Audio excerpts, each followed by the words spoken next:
Hi, friend, and welcome to season 2 of Living Simple and Well. I'm so glad you're here, truly. This season feels like a fresh breath, a new chapter, an invitation to step into your life with more intention and a lot more grace. Season 2 is about honoring where you are right now while still believing in where you're going.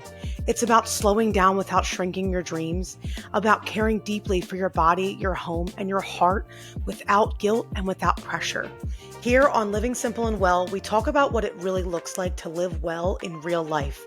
Not perfectly, not polished, but honestly.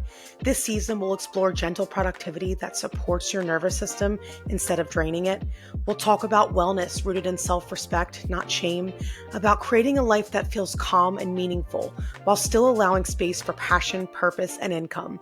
You'll hear thoughtful solo conversations and inspiring guests, experts who believe in sustainable, realistic care for women in every season, and so many more. Most of all, this is a space for you, for the woman who has spent so much time taking care of everyone else, for the woman who's ready to choose herself again, confidently, unapologetically, and with love.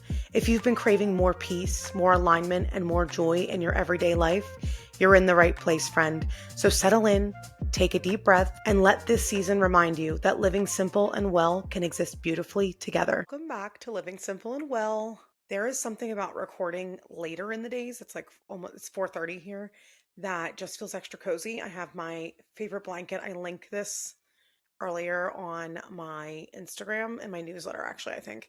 But anyway, I'll put it in the show notes here because I feel like everybody needs it. It's affordable and so cozy, especially in the winter season. Okay, it's March. I can clearly envision the spring upon us. I know I have been quite literally bending your ear lately about the weather, but trust me, I will become a new person when I can soak up the sun on a regular basis. You guys, I have a 7-year-old. I cannot believe my sweet miracle baby is 7. I am not ready for honestly the stage that I feel like we're kind of halfway in already with like friends and skincare routines. It really is true what they say that your kids watch everything that you do. My daughter loves so many of the things that I love, and I am so giddy at the thought of her understanding the importance of self care at such a young age. A big part of why I started creating content and sharing online was because I wanted to stay home with her and really relish in motherhood. I feel so connected to her in a way that I had only ever dreamed of before she came along. So, okay, in an effort to not start crying in the podcast chair instead of the club, if you get it, you get it. Okay, anyway, I want to talk about something I think so many of us are tempted to overthink, and that's the notion of resetting every single week. You know the drill. You see the Pinterest perfect Sunday routine or the Instagram reels showing the weekly reset in all of its glory. And you think, if I don't do that, I am going to fall behind. Here's the truth. You don't need a big, glamorous weekly reset to feel like you have it all together. In fact, for me personally, trying to live by that standard spiked my anxiety because I'm someone who thrives on a constant, manageable rhythm rather than waiting for one perfect day to catch up. My brain quite literally works in a way that if something is undone, I need to do it. So ticking boxes, literally and figuratively, works so well for me, but also allows me to not spiral when it feels like there's so much to do. Saving up all of my to dos for a Sunday reset allows that mental clutter to accumulate throughout the week. I created this platform after struggling with comparison online and finding myself constantly down a rabbit hole, wondering how everyone else seemed to have life together. I often wondered how they just let it be until Sunday and how they managed to not get overwhelmed by their space in between. So today, I want to dive into daily rituals that actually work for me, ways to make mundane tasks enjoyable because it's possible, and tips for really being intentional with self-care. I also want to talk about some hacks for managing your home in a way that keeps you from feeling overwhelmed. This episode is all about living well day by day, not waiting for some perfect Sunday to magically get your life together. So let's start at the beginning, the small things that set the tone for your entire day. First thing I want to talk about is morning rhythms. For me, how I start my day sets the energy for everything else. Choosing to wake up ahead of my family and fill my own cup quietly has changed the way I greet the day and those around me as a result.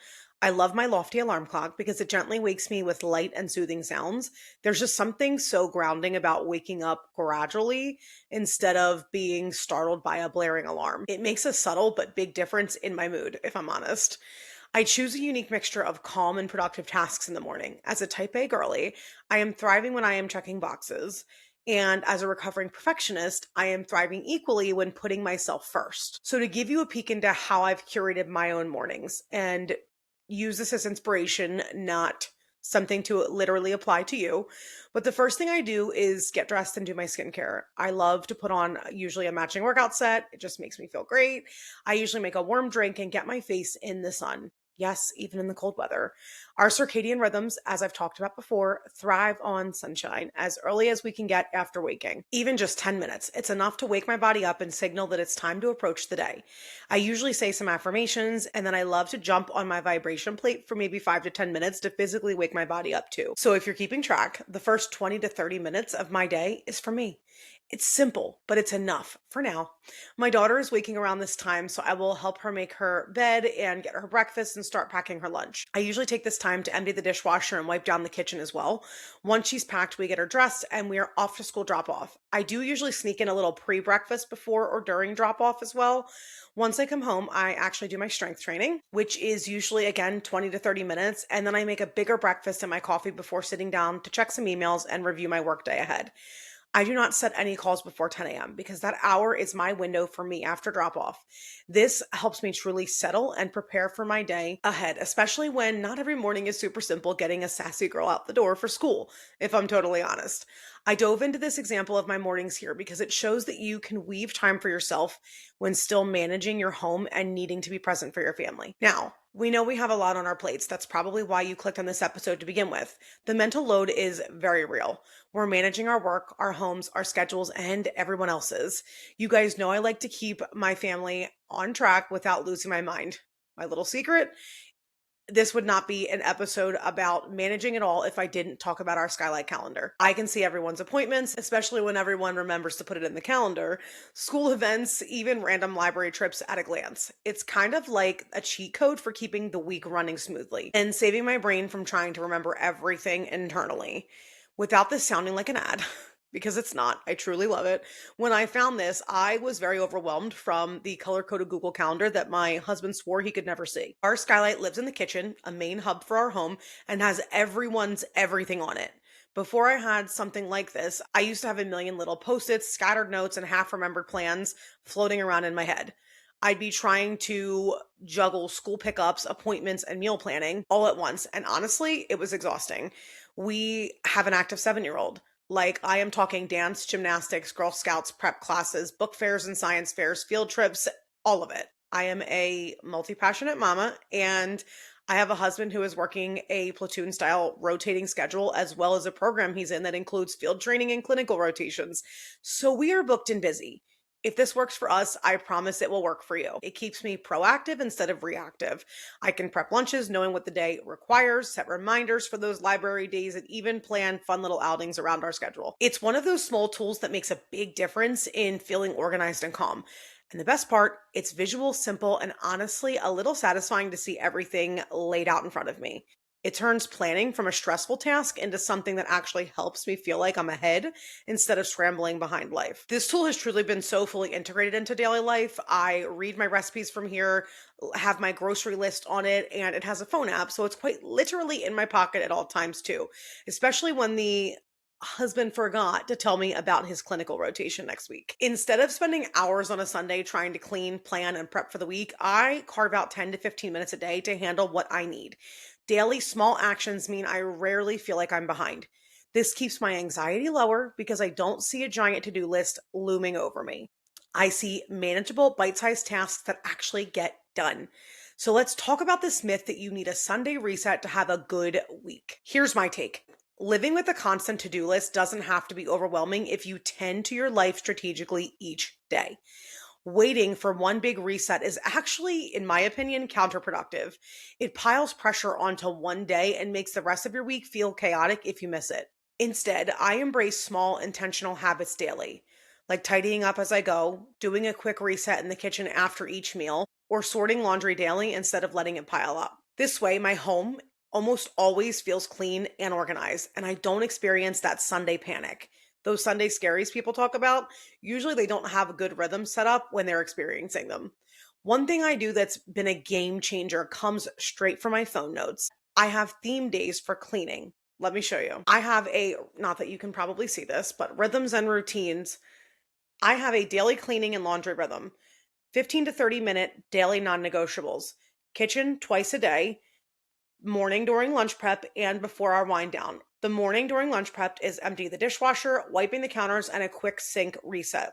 The evenings before wind down is loading the dishwasher. We run it overnight while we sleep, wiping the counters and table, and resetting the kitchen for the morning. Daily in the living room, we are picking up toys and clutter, folding blankets and fluffing pillows, and quickly wiping the surfaces as needed. My daily laundry habit is one load per day. That includes washing, drying, folding, or laying it out, and putting away the same day if possible. That's not always the case, but it's definitely the goal. Now, we have a weekly focus area, one small zone per day with no overwhelm. Okay. Monday, the playroom, toy reset, donate or rotate, vacuuming, and the laundry focus that day is clothes. Tuesdays are bedrooms, making beds fresh, changing sheets, dusting surfaces, and the laundry focus is bedding and towels. Wednesday is the bathrooms. We're cleaning both bathrooms, toilet sinks, and mirrors, and a quick floor wipe down. Thursdays is my office. We're doing a desk reset, a paper and cord tidy. We're dusting and vacuuming, and laundry focus that day is clothes. We've now had a couple days in between. Friday, floors and catch up. So we're vacuuming the main areas, mopping the main areas, catching up on anything we missed, and focusing on laundry if we need it, essentials like husband's uniforms or something that one of us needs to wear. Optional and gentle, the weekend, a light fridge clean, entryway reset, and a prep for Monday. These are small things. Nothing is big and overwhelming and feels like a lot. It sounds simple, but it removes the mental load of trying to figure out what to do next. Everything has a rhythm, and I keep my home consistently manageable. Now, does this make me love cleaning the bathrooms more? Heck no. But it does give me the satisfaction of knowing that my home is clean and every day has a day. So I'm not resenting that toilet or tub as much if it's taking me 15 minutes on one day compared to being an hour deep into a Sunday reset before I slap on those cleaning gloves. Some of the things we do daily aren't glamorous. They're chores, errands, or planning tasks. But I want to challenge you here and share how I have actually turned some of these moments into opportunities for joy and connection. Meal planning. Now, I actually enjoy meal planning. I often use Pinterest and love finding new recipes to try, but sometimes I feel uninspired, like I'm coming across the same things over and over again. So I actually love to FaceTime with my long distance bestie while we plan our weekly meals. It's productive and social at the same time, and we can inspire each other to try new things too. Meal prep parties. Let's face it, meal prepping is amazing when you're opening the fridge on a busy Wednesday and find that glorious meal ready to heat and eat, but no one actually wants to spend 1 to 2 hours cooking for the entire week, right? Sometimes I will have a friend come over, we cook for the week together. It's efficient, it's social, and honestly, it becomes fun. Treating grocery trips like quality time. My husband works every other weekend. On the weekends he's not working, we love to drop my daughter off at school and get a coffee and food shop together. But on the weekends that he is working, those trips obviously include my daughter. And if you've ever taken your kid shopping with you, it's not always the easiest task. I started going with my sister and our daughters together to make it sort of a mini girls' day. Music, snacks, and just chatting about life. Suddenly, grocery shopping feels like a treat instead of a chore. Daily rituals aren't just about your home, they're also about you. When you invest time and care into yourself, everything else becomes easier. So, I want to share a few things that are always in the back of my mind to ensure I am doing for myself, even on the bare minimum days. Drinking enough water isn't glamorous, but honestly, it's essential for energy and focus. I try to start my day with a glass of water before anything else. Taking my supplements daily is also key for me, whether it's a daily vitamin, adaptogen, or wellness ritual. These small investments into your health compound over time. I also aim to get some form of movement in. Movement doesn't have to be intense. Even a 20 to 30-minute walk, stretching session, or short workout sets the tone for your day. Consistency matters more than intensity here. Being intentional about these simple things every day helps me feel grounded and capable of showing up fully for my family, my work, and for myself. Your daily rituals also aren't just about the tasks that you do, they're about the people you surround yourself with. Because here's the truth, consistency is so much easier when you're not doing life alone. having friends who are in similar phases of life, who understand the mental load, who are also trying to drink more water, move their bodies, feed their families well, work on their marriages, grow their businesses, regulate their nervous systems. It changes everything. You don't have to over explain yourself. You don't have to justify why you're leaving early to get to bed on time. You don't have to feel silly for caring about supplements or protein or walking pads or personal growth. They just get it. And there's something really powerful about being in rooms, physically or even virtually, with women who are actively working on themselves. Not in a hustle burnout way, but in a grounded, intentional, I want to feel good in my life kind of way. These women model consistency without preaching it. They inspire healthy habits just by living them. They'll text you, hey, did you get your walk in today?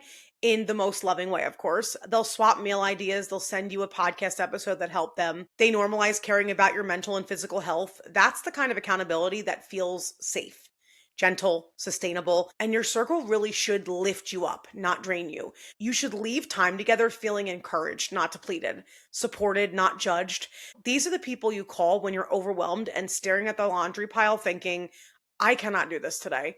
And they'll just say, okay, put me on speaker. We're doing it together. They're also the people who will celebrate the smallest wins with you, like finally sticking to your theme day cleaning schedule for an entire week, or drinking your water before coffee, or even choosing to go to bed instead of scrolling. And I think sometimes we underestimate how much our environment shapes our habits. If you're surrounded by people who roll their eyes at growth, or mock routines, or live in constant chaos and glorify it, it becomes harder to choose differently. But when you're surrounded by women who value rhythm, wellness, growth, and grace, it becomes normal. It becomes doable. It becomes sustainable. And that to me is part of keeping it all together. Not perfection, not spotless homes or flawless routines, but being supported by people who are trying to live simple and well in their own way, in their own season, because we are not meant to do this alone. If this doesn't exist for you, babe, please know that I'd be happy to be that for you, your virtual bestie. This is a safe space, and if you're ready to put yourself first and get your life together, you've truly come to the right place. One of the most important lessons I've learned in all of this, in building routines, in tending to my home daily, in trying to be intentional, is to give yourself grace. Because life just isn't linear. It's not one steady climb where you just get better and better at sticking to your habits. It ebbs and flows. There are weeks where everything clicks, the house feels calm, the meals are prepped, you're hydrated, you're moving your body, you're answering emails on time. And then there are weeks where someone gets sick, you're not sleeping well, your hormones are shifting, your energy is low, and suddenly even unloading the dishwasher feels like a mountain. Both of those seasons are normal. Some days you'll wake up energized and clear-headed. You'll knock out your theme day cleaning tasks, drink your water, take your supplements, get your walk in, and feel on top of it. And other days, the most productive thing you might do is rest or cancel plans or choose to go to bed early instead of folding the laundry. And that doesn't mean you're failing. Being aware of your personal seasons, physically, emotionally, mentally, changes everything. For me, that looks like noticing when my body needs more rest or when my anxiety is creeping in and I need to simplify, not add more, or when I'm in a high capacity season and I can lean in a little more. Self-awareness allows you to adjust your rituals instead of abandoning them. Maybe in a high energy week, your movement is strength training and long walk. In a lower energy week, maybe it's stretching and getting outside for 10 minutes. The ritual stays, the intensity shifts. Maybe in a productive season, your home feels almost effortlessly tidy because you're tending to it daily. In a harder season, maybe you focus on just the kitchen and give yourself permission to skip the baseboards. The goal is intentional consistency. And intentional consistency doesn't mean doing everything every day flawlessly. It means returning to your rhythms again and again. It means having small actions, water, movement, tending to your space, connecting with your people, and adjusting them to fit the season you're in. It also means not tying your worth to your output. You aren't more valuable because your house is spotless. You aren't more disciplined because you never miss a workout. You're not behind because the week felt heavy. Living simple and well isn't about performing wellness. It's about supporting yourself honestly. And sometimes the most powerful ritual is simply saying, this is the season I'm in, and I'm allowed to move through it with softness. That's the kind of consistency that actually lasts. So, loves, here's what I want you to take away today. You don't need a perfect Sunday reset to keep your life together. You don't need the aesthetic fridge restock, the 3-hour cleaning marathon, the color-coded planner spread that looks beautiful but leaves you exhausted. You don't need to perform productivity to prove that you're on top of it. What actually matters is daily intention. It's the small rituals that anchor you, the glass of water before coffee, the gentle alarm that starts your day without chaos, the 5-minute tidy before bed. the glance at your calendar so tomorrow doesn't feel overwhelming, the 10-minute walk to clear your head instead of spiraling. It's simple, it's steady, it's repeatable. Clean your home strategically, but in a way that makes sense for you and your rhythms. Maybe that's theme days, maybe it's one load of laundry a day, maybe it's a nightly kitchen reset. The point isn't how it looks, it's how it supports your nervous system instead of stressing it out. Invest in yourself so you're not constantly pouring from an empty cup. Drink the water, take the supplements, move your body, go to bed earlier, protect your energy. You deserve to feel well in your own life. Make mundane tasks enjoyable by getting creative with how you execute them. Call a friend while you fold laundry, turn grocery shopping into a girl's day, light a candle while you wipe down the counters, put music on while you clean the bathroom. These little shifts turn have to into get to. And honor your personal seasons. There will be high capacity seasons where you feel like you're thriving, and there will be slower, heavier seasons where the bare minimum is enough. Neither one defines you. Both are part of living fully and honestly. These small, consistent actions, the ones no one claps for, are the real secret to living well day by day. Your daily rituals are your power. They create calm in the middle of chaos. They create order without rigidity. They create joy in the middle of the mundane. And they do it in a way that one big reset day never could. Because this isn't about resetting your life every 7 days. It's about tending to it gently daily. It's about building a rhythm that supports you instead of overwhelms you. It's about choosing intention over intensity, grace over pressure, consistency over perfection. And that is how you keep it all together, friend. Not by doing more, but by doing the right small things again and again. Thank you for being here with me today. If this episode resonated with you, I'd love for you to share it with a friend who's trying to find her rhythm too. Or come tell me, what's one daily ritual that keeps you grounded? We're not chasing perfect weeks over here. We're building steady, supported lives. And that, my love, is living simple and well. I'll see you next week.